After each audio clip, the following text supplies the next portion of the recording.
তিন চলো। বন্ধুগণ, আজকে আমরা নতুন একটা প্রজেক্ট নিয়ে এসেছি, যেটা এখন সবেমাত্র শীত পড়া চালু হয়েছে হালকা হালকা আমাদের এদিকে। আপনাদের ওদিকে কীরকম জানাবেন, কতটা ঠান্ডা পড়ছে? খুব ঠান্ডা না সবেমাত্র শুরু হয়েছে? আমরা এই শীতের মরশুমে যেটা সবসময় আমাদের কাজে লাগে, সেটা হয়তো আমাদের প্রতিদিনেরই প্রায় ব্যবহার্য বস্তু। একটু চিন্তা করে দেখুন যে কি কি লাগে, তার মধ্যে একটা এসেনশিয়াল প্রোডাক্টের মধ্যেই পড়ে। সেটাকে নিয়ে আমরা কাজ করতে চলছি। এই প্রজেক্টের পুরো ভিডিওটা দেখলে, পুরো ভিডিও কেন, অর্ধেক ভিডিও দেখলেই হয়তো আপনাদের কাছে ক্লিয়ার হয়ে যাবে যে আমরা কি নিয়ে কাজ করতে শুরু করেছি বা এই প্রজেক্টটা কি। তার জন্য আমাদের সবই ঘরোয়া জিনিসপত্রের প্রয়োজন আছে। ঘরে যা যা জিনিস আছে সেটা দিয়েই আপনি এই প্রাইমারি লেভেলের প্রোডাক্টটা তৈরি করতে পারবেন, এবং ব্যবহারের জন্য খুবই, শীতকালে খুবই প্রয়োজনীয় জিনিস। তার জন্য যে যে জিনিসগুলো লাগবে, তার মধ্যে অত্যাবশ্যকীয় যে জিনিসটা, সেটা হচ্ছে এই জিনিসগুলোকে একটু স্টেরিলাইজ করে নিতে হবে। তা সেই জন্য আমি আগে একটু জলটা ফুটিয়ে নিচ্ছি।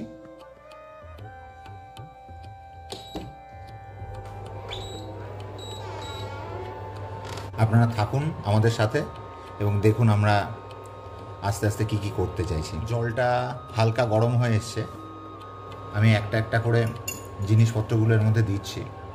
সবকটা জিনিস একসাথে তো দেওয়া যাবে না। এটা হচ্ছে কাঁচের গ্লাস একটা, যাতে আমাদের মাপতে, বিভিন্ন জিনিসপত্রগুলোকে মাপতে সুবিধা হবে, সেই জন্য কাঁচের গ্লাসটাকে দিচ্ছি আগে। এবং একটি স্টেনলেস স্টিলের চামচ।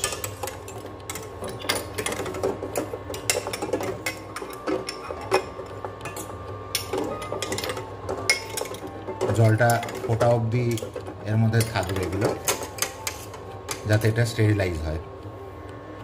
তারপরে আরও কিছু জিনিস আছে, সেগুলোকে আমরা স্টেরিলাইজ করে দেখাচ্ছি আপনাদের বন্ধু। এগুলো স্টেরিলাইজ করা অত্যন্ত জরুরি এই প্রোডাক্টের জন্য। দেখুন বন্ধুরা, জল ফুটে গেছে, আমাদের এগুলো স্টেরিলাইজ হয়ে গেছে। আমি অন্যান্য যে প্রোডাক্টগুলো আছে সেই প্রোডাক্টগুলোকেও করে দেবো, কিন্তু ওটা এর মধ্যে বসানো যাবে না। আমি জাস্ট টেম্পারেচারটাকে বন্ধ করে দিচ্ছি। বন্ধ করে দিয়ে আমি অন্যান্য কাজগুলোকে করছি।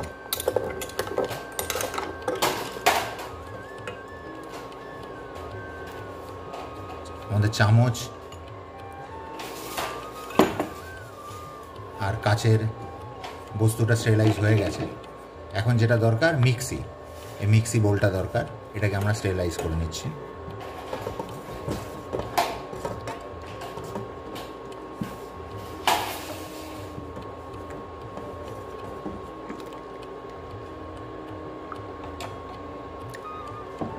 এবং এর মধ্যে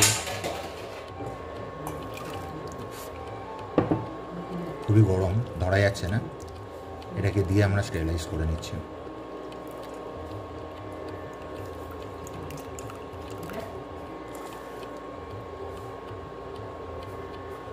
এবং লাস্ট যে জিনিসটা, সেটা হচ্ছে ঢাকনাটা, কারণ এটাও ব্যবহার হবে, কারণ এটাকেও আমরা স্টেরিলাইজ করে নিচ্ছি। এটা ফুটন্ত গরমের মধ্যে বসানো যাবে না। এটা যেহেতু আমরা বিভিন্ন খাবার দাবারও ব্যবহার করি, সেই জন্য এটাকে স্টেরিলাইজ করে নিচ্ছি। এবং একই জিনিস আমরা এটাও ব্যবহার করব, তাই স্টেরিলাইজ করার কারণটা হচ্ছে, এই যে প্রোডাক্টটা, এটাকে কিছুদিন যেহেতু আপনাকে রেখে দিতে হবে, সেই জন্য এতে যাতে অন্য জাম ডেভেলপ না করে, তার জন্য স্টেরিলাইজ করে নেওয়াটা জরুরি। চলুন এর পরের স্টেপে আমরা চলে যাই। এখানে যে বাজারে আপনারা যে ফিল্টার জল কিনতে পাওয়া যায়, প্যাকেজিং ওয়াটার, সেই প্যাকেজিং ওয়াটারকে আমি এখন এর থেকে অতিরিক্ত বাতাস বের করে নিচ্ছি, কারণ এই প্রসেসটা জরুরি। কারণ হচ্ছে এটা হলে এর সাথে অয়েল মিক্স হতে অনেক সহজ হয়। যদি আপনি না বের করেন, যতটা বেশি খাটনি হবে, তার থেকে বেশি সহজ হবে। এই 1 গ্লাস মতন নিয়েছি, আরও আরেকটু নিচ্ছি, কারণ হচ্ছে এটা জাল হওয়ার পরে কিছুটা পরিমাণ কমবে। এটাকে আমরা ফোটালে এর ভেতরের যে বাতাস আছে, জলের ভেতরে যেটুকুনি মলিকুলার লেভেলে বাতাস জমে থাকে, এটা অনেকখানি বের করে দেওয়া যায়, অথবা একে যদি এয়ারটাইট কন্টেনারে এয়ার সাকিং করে এর ভেতর থেকেও বাতাস বের করা যায়। তা যতটা সম্ভব ঘরে যে যে প্রসেসের মাধ্যমে এটাকে আমরা করতে পারি সেটাকেই আমরা করার চেষ্টা করছি, সহজ পদ্ধতিতে, যেটা আপনিও বাড়িতে করতে পারেন। সেই জন্য জলটাকে আমরা ফুটিয়ে নিচ্ছি। ফোটালে এর ভেতরের যে জল আছে, সেই জলের মধ্যে যে এয়ার আছে, সেই এয়ার কন্টেন্ট অপেক্ষাকৃত কমে যাবে, পরিমাণটা কমে যাবে। তাতে সলিবিলিটি অয়েলের সাথে সেটা অপেক্ষাকৃত ইনক্রিজ হবে। আমাদের এই জল একদমই ফুটে গেছে, দেখতে পাচ্ছেন।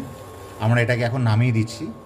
এতটা গরম অবস্থা আমরা ব্যবহার করব না, একটু ঠান্ডা হলে তারপরে আমরা মিক্সির জারে এটাকে ব্যবহার করব।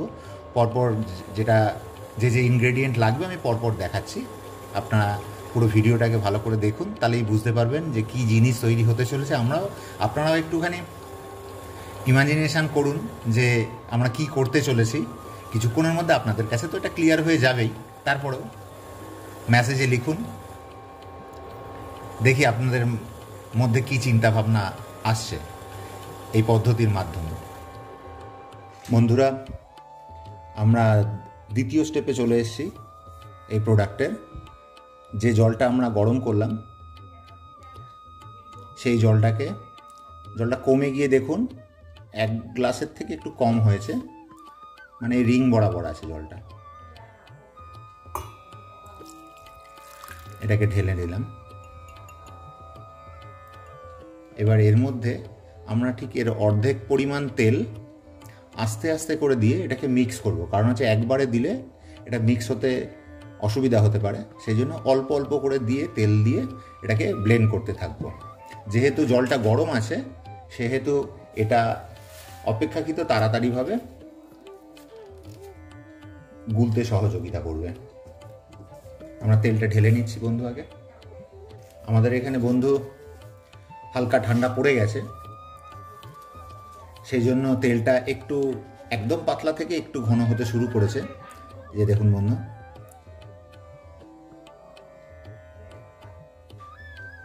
Coconut oil, 100% pure coconut oil.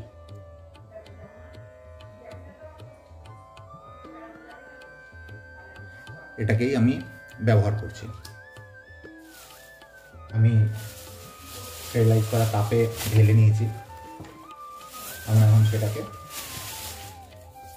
আস্তে আস্তে ব্যবহার করব এই উষ্ণ গরম জলের মধ্যে, এবং সেটাকে দিয়ে ব্লেন্ড করব।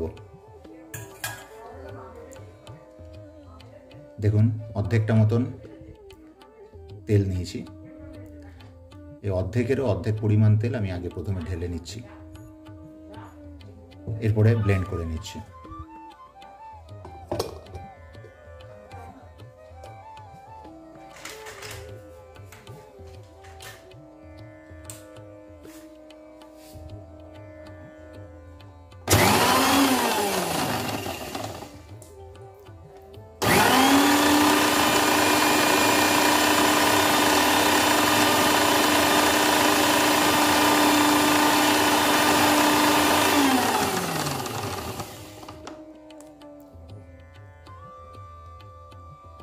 দেখুন কিছুটা ব্লেন্ড হয়েছে, আমি আরো কিছুটা তেল দিচ্ছি।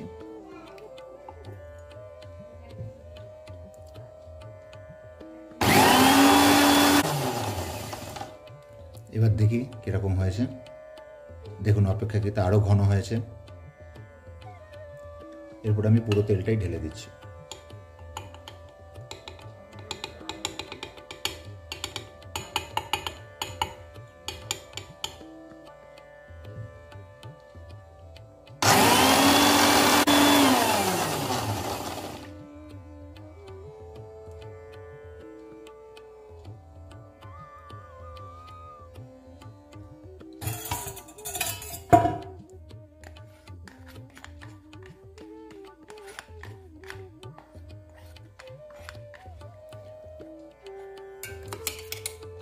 কতটা ঘন হয়েছে দেখুন।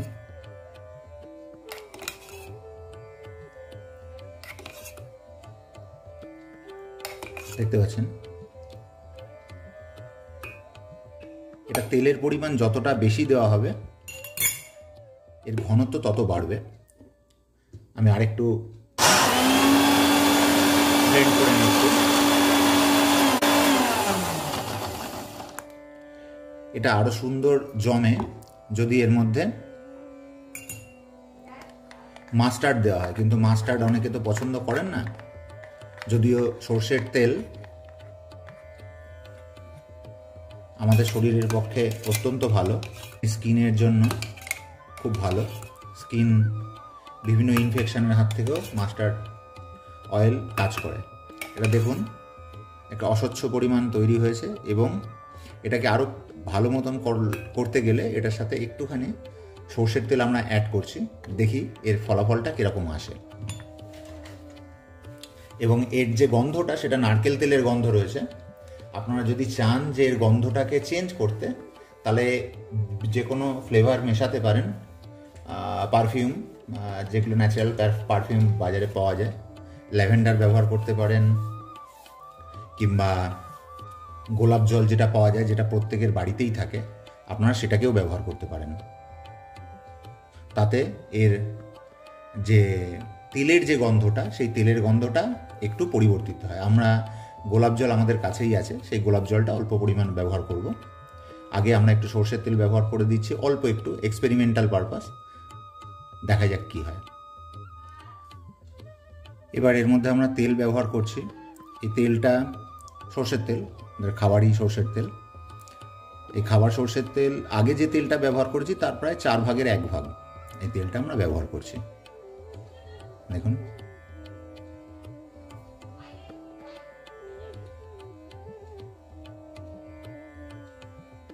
এবং এর সাথে আমরা যেটা ব্যবহার করব সেটা হচ্ছে 1 চামচ মতন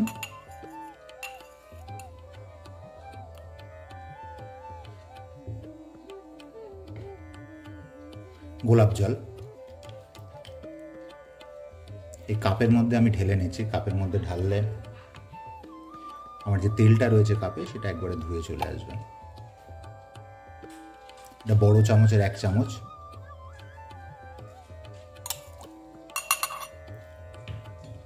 এটাকে দিয়ে আমি তেলটা ধুয়ে একবারে নিয়ে নিচ্ছি। এবার এটাকে আমি ব্লেন্ড করছি। গোলাপ জলটা দিলাম এই কারণ হচ্ছে যে সর্ষের যে একটু ট্যাঞ্জি যে ভাবটা আছে, সেটাকে কমানোর জন্য।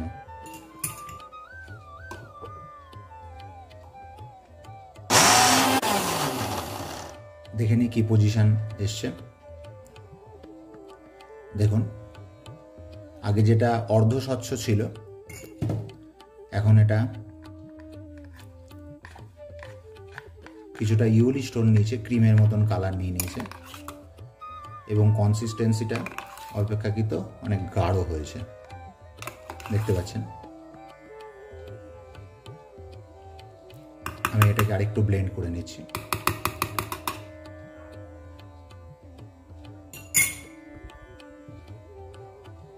এবং এর যে গন্ধটা কিছুটা, সর্ষের তেলের যে গন্ধটা, সেটা কিছুটা মরে গেছে।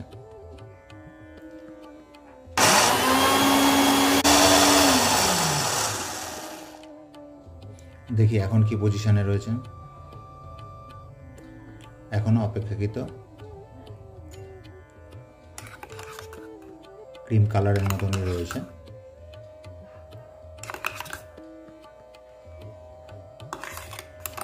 দেখুন,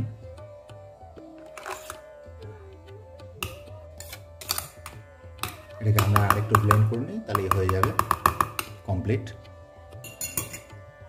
আমি যে পরিমাণ গোলাপ জল দিয়েছি, আপনারা তার থেকে বেশিও দিতে পারেন। যেহেতু আমার সর্ষের তেলের গন্ধে অসুবিধা হয় না, সেই জন্য গোলাপ জলটা কম দিয়েছি। আপনি দরকার পড়লে এর থেকে বেশিও দিতে পারেন, কিংবা অন্য কোনো পারফিউমও দিতে পারেন। ল্যাভেন্ডার পাওয়া যায়, ল্যাভেন্ডার দিতে পারেন।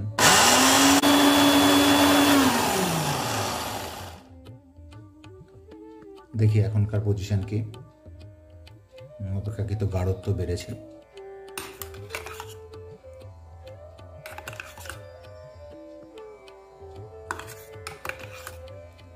দেখতে পাচ্ছেন এর মধ্যে একটু সিল্কি ভাব চলে এসছে। এটাকে আপনারা 1 সপ্তাহ মতন ব্যবহার করতে পারবেন। যে অবস্থায় রয়েছে। দেখি এটাকে ঢেলে এর পরিমাণটা কতটা হলো। দেখুন বন্ধু, ভালো করে খেয়াল করে দেখুন, এর নিচের দিকে একটা প্রেসিপিটেট পড়েছে এবং উপরের দিকে কিছুটা অস্বচ্ছ লাইট ইয়েলো কালারের দেখাচ্ছে। এই যে অংশটা, এটা এখনো পর্যন্ত দ্রবীভূত হয়নি তেলের সাথে, জলের সাথে, সেই জন্য এটা ওপরের অংশ ভেসে উঠেছে। কিন্তু ম্যাক্সিমাম পার্সেন্টেজ দ্রবীভূত হয়ে যাওয়ার জন্য জলের সাথে যে ইমালশনটা তৈরি করছে, এটা হচ্ছে ঘন লেয়ারটা এই নিচের দিকে প্রেসিপিটেট হয়েছে। এটাকে তেলের পার্সেন্টেজ আরও বাড়িয়ে দিয়ে এবং এটাকে আরও বেশি মিক্সিং পদ্ধতির মাধ্যমে যাওয়ার জন্য গেলে এটাকে আরও ভালো, এর মিক্সিংটা ভালো হয়। এটা প্রাইমারি লেভেলের, যেটা আপনারা সহজেই বাড়িতে ব্যবহার করতে পারবেন এবং বাড়ির যে কেউ এটাকে ব্যবহার করতে পারে। এবার দেখুন আমি এটাকে নাড়িয়ে দিচ্ছি, দেখুন আবার সেই একই জায়গায় চলে আসবে যেরকম অবস্থায় আমরা মিক্সি থেকে নামিয়েছিলাম।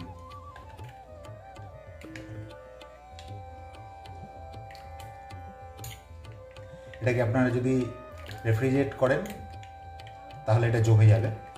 যেহেতু এতে শুধু নারকেল তেল দেওয়া আছে, এটা একদমই প্রাইমারি লেভেলের। আমি এটাকে আমার গায়ে মেখেও দেখাচ্ছি আপনাকে।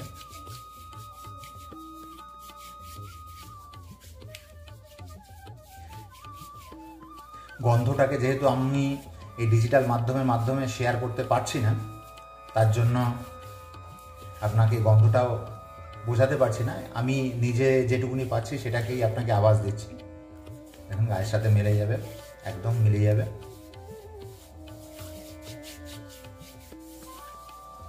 আপনি এটা মুখেও ব্যবহার করতে পারবেন, কিন্তু খেয়াল রাখবেন যাদের সেনসিটিভ স্কিন তারা সর্ষের তেলটা ব্যবহার করবেন না। সর্ষের তেল ইমালসিফায়ার হিসেবে ব্যবহার হলেও এটাতে অনেকের ইরিটেশন হতে পারে। এটা স্কিনের পক্ষে ভালো, কিন্তু যেহেতু অনেকের সেনসিটিভ স্কিন হয়, সেই ক্ষেত্রে এটা কার্যকরী নয়। তা খেয়াল রাখবেন, এতে কেবলমাত্র নারকেল তেল ব্যবহার করা হয়েছে এবং এটা প্রাইমারি লেভেলে কোল্ড ক্রিম হিসেবেও ব্যবহার করতে পারবেন কিংবা বডি লোশন হিসেবে ব্যবহার করতে পারবেন। আপনার কোনো সমস্যা হবে না এবং ঘরোয়া পদ্ধতি, কিন্তু এটাকে বেশি দিন স্টোর রাখতে পারবেন না। আমরা এরপরে ফাঁকা কন্টেনারে এটাকে রেখে ফ্রিজ আপ করে দেবো। যদি ফ্রিজে নাও রাখেন, তাতে সপ্তাহখানেক অবধি আপনি এটাকে চালাতে পারবেন। হয়তো এটা সপ্তাহখানেকও চলবে না, আপনি সারা গা হাত পায়ে মাখলে 3 দিনেই এটা শেষ হয়ে যাবে, 3-4 দিনেই শেষ হয়ে যাবে। তারপরেও মোটামুটি সপ্তাহখানেক মতন চালাতে পারবেন। আপনি মুখেও ব্যবহার করতে পারবেন। আমি যেহেতু করব, পরবর্তীকালে আমি হয়তো দেখানোর চেষ্টা করব কারোর উপর এটাকে ব্যবহার করে, আমার পরিবারের যে লোকজন আছে তাদের উপর ব্যবহার করে আমি হয়তো পরবর্তীকালে আপনাদের দেখাবো এর এফেক্ট কী এসছে কিংবা এর কোনো রিয়াকশান হয়েছে কিনা।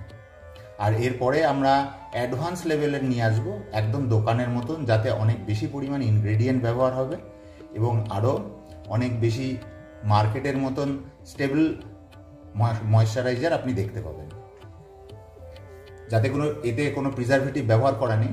বাইরের যে ক্রিম ব্যবহার করা হয়, দোকানের কমার্শিয়াল ম্যানুফ্যাকচারিং হয়, তাতে প্রিজারভেটিভ থাকে। আমরা কোনো প্রিজারভেটিভ ব্যবহার করছি না, একদম ন্যাচারাল পদ্ধতিতে বাড়িতে আপনার যে ইনগ্রেডিয়েন্ট পাওয়া যায় সেই ইনগ্রেডিয়েন্ট ব্যবহার করে, যেটা আপনার ঘরেই পাওয়া যায় সেই ইনগ্রেডিয়েন্ট ব্যবহার করে এই জিনিসপত্র তৈরি করা। আপনারা নির্দ্বিধায় এটাকে ব্যবহার করতে পারেন। আপনারাও বাড়িতে বানান, বানিয়ে ব্যবহার করে তারপরে আমায় তার রেজাল্ট দিন, যাতে আমিও বুঝতে পারি যে আমি যেটা আপনাদের অ্যাডভাইস করছি সেটা কতটা পরিমাণ সঠিক। আমি নিজের উপর তো ব্যবহার করেছি, আমি নিজে জানি, কিন্তু তারপরেও আপনাদের সেটা ব্যবহার করার পর কি রেজাল্ট আসে সেটারও আমি জানার অপেক্ষায় থাকব। আশা করি বন্ধু আপনারা এই ভিডিওটা শেষ অবধি এসেছেন। যদি একদম শেষ অবধি এসে থাকেন এবং ভিডিওটা যদি আপনাদের ভালো লেগে থাকে, দয়া করে লাইক আর সাবস্ক্রাইব করবেন, যাতে ভবিষ্যতে আমরা আরও ভালো ভিডিও তৈরি করতে পারবো বিভিন্ন প্রজেক্টের উপর।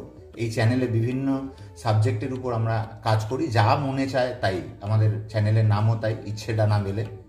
এখানে রিভিউও থাকবে, প্রোডাক্ট রিভিউ, নিউজ রিভিউ, এবার দিয়ে বিভিন্ন প্রোডাক্ট তৈরি করা, হাতের আর্ট অ্যান্ড ক্রাফটের উপর বাচ্চাদের সমস্ত কিছুই থাকবে। আপনারা আমাদের সঙ্গে থাকুন এবং যদি ভালো লাগে আপনাদের পরিবার এবং বন্ধু বান্ধবদের শেয়ার করুন, যাতে তারাও দেখতে পায়, তারাও উপভোগ করতে পারে। বন্ধুরা, আধ ঘন্টা পরে আমরা আসছি আবার। আধ ঘন্টা ওটাকে আমরা ফ্রিজে রেখেছিলাম, নর্মাল ফ্রিজেই, এবং তার পরিস্থিতি কি দাঁড়িয়েছে দেখুন। ওর একটা ভাগ এখনও জমেনি, তলার দিকে যে সাদা অংশটা দেখছিলেন সেটা এখনও জমেনি, ওপরের দিকের যে হলুদ অংশটা দেখছিলেন সেইটা হচ্ছে ক্রিমের আকার ধারণ করেছে। এটাকে আমরা নিয়েছি, আপনাদের তখনও গায়ে মেখে আমি দেখিয়েছিলাম। এটাকে আমরা এখন ব্যবহার করব, দেখতে পাচ্ছেন।